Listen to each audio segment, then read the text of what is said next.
A landing party of 7 federal officials launched a full-scale attack on the island of Alcatraz today. Amid reports, there were 14 Indians on the island trying to take it over. We, the Native Americans, reclaimed this land known as Alcatraz Island in the name of all American Indians by right of discovery. The regional administrator of the General Services Administration arrived with his legal staff and 2 federal policemen. They hitched a ride with the Coast Guard and a swarm of news people in the quest to reclaim the island for the U.S. government. They had been told by the caretaker that Indians were afoot, though he wasn't sure where. The reconquest of Alcatraz Island was a success. That Indian occupation of it was a short-lived one. But they say they'll press their claims by legal means. The claims, they insist, are just ones. Was it worth it as far as you're concerned? I think it was if things happen so that we can get our university and our island. If it isn't, then we'll probably do it again. The island is 22 acres, and its future is uncertain in the hands of the federal government or the city of San Francisco.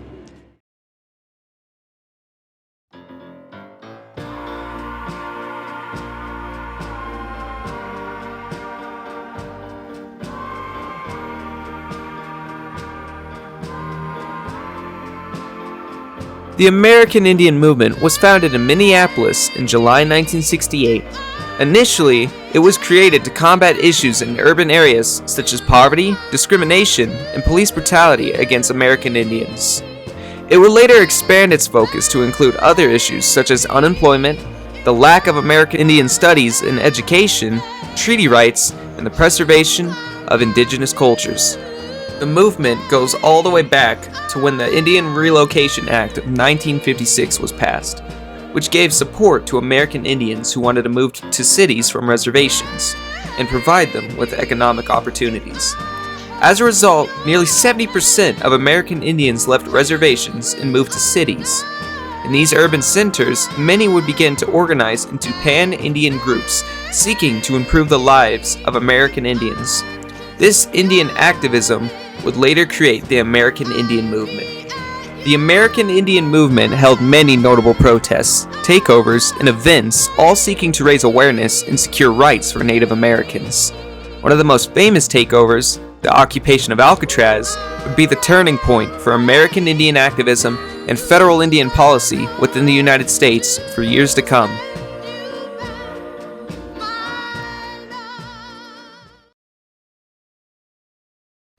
Originally, the idea to occupy the island started with Belva Cartier, a Rosebud Sioux living in San Francisco.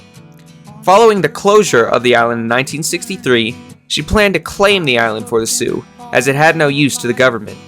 To garner attention for a court action, she and around 40 other Sioux demonstrated on the island for 4 hours on March 8, 1964. The protesters tried to buy the island back, but left when they were threatened to be charged with felonies. A second attempt occurred in 1969 when Adam Nordwall planned a symbolic boat ride around the island to gain media attention. After troubles with the boats not showing up, Adam convinced a Ronald Craig to take them to pass by the island on his own boat. During this, Richard Oakes, a Mohawk Indian activist, and several others jumped overboard and attempted to swim to the island. They failed and were subsequently rescued by the Coast Guard. On November 20th, 1969, 89 American Indians left Palta Alto to occupy Alcatraz. The Coast Guard blockaded the island and managed to stop all but 14 protesters. These 14 would successfully land on the island. For the next 19 months, as much as 400 Native Americans would be living on the island. They set up a school, a daycare, and a health clinic on the island, all run by Native American volunteers. Robert Oakes became one of the lead members on the island, speaking with reporters about his people's intentions. You will actually file a formal claim on the island? Yes, we will. How soon will you go to the board? Well, at this time, I believe there's already been a letter somewhat similar to this proclamation that's already been issued to the President of the United States and one to the United Nations. Richard? You say you were going to the Board of Supervisors. How soon will you be going to the board? Just as soon as we get back. What's this nation you want to establish out here? An American Indian nation, comprising of all the tribes, including the Alaskans. Why Alcatraz? everybody can see it. On one end of the country, you have the Statue of Liberty, and it's just the opposite. You have a true reality of liberty. During this time, several negotiation attempts were held between the natives on the island and the U.S. government. Several events were held on the island to raise awareness about the goal of the American Indian movement. However, due to rising tensions between the federal government and the natives on Alcatraz, the occupation would soon be meeting its end.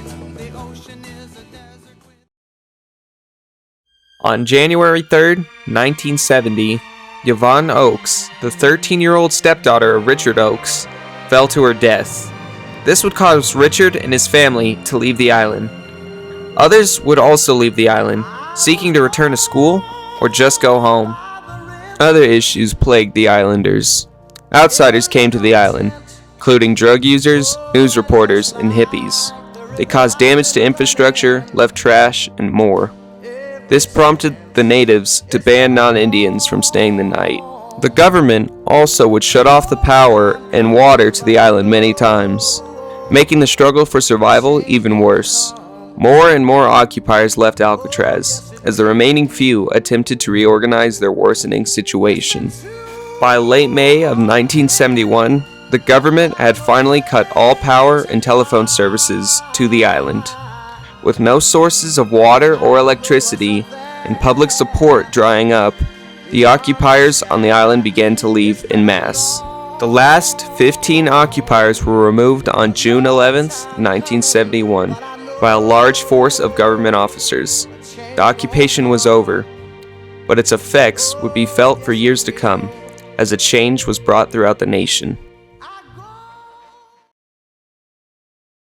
The American Indian movement and its occupation of Alcatraz created a turning point for federal Indian policy, causing it to shift away from termination and integration and more towards greater autonomy for natives.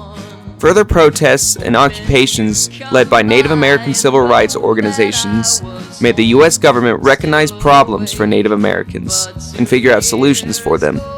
It also helped inspire other groups seek out ways to achieve their own goals, such as the occupation of Catalina Island by the Brown Berets. Today, the Alcatraz occupation is a historical event for the civil rights of American Indians. It goes down in history as a famous movement led by the first Americans, who sought to better their lives from the injustices they lived with, and faced adversity head-on to achieve their freedom. Thank you for watching this video on the American Indian movement and the occupation of Alcatraz.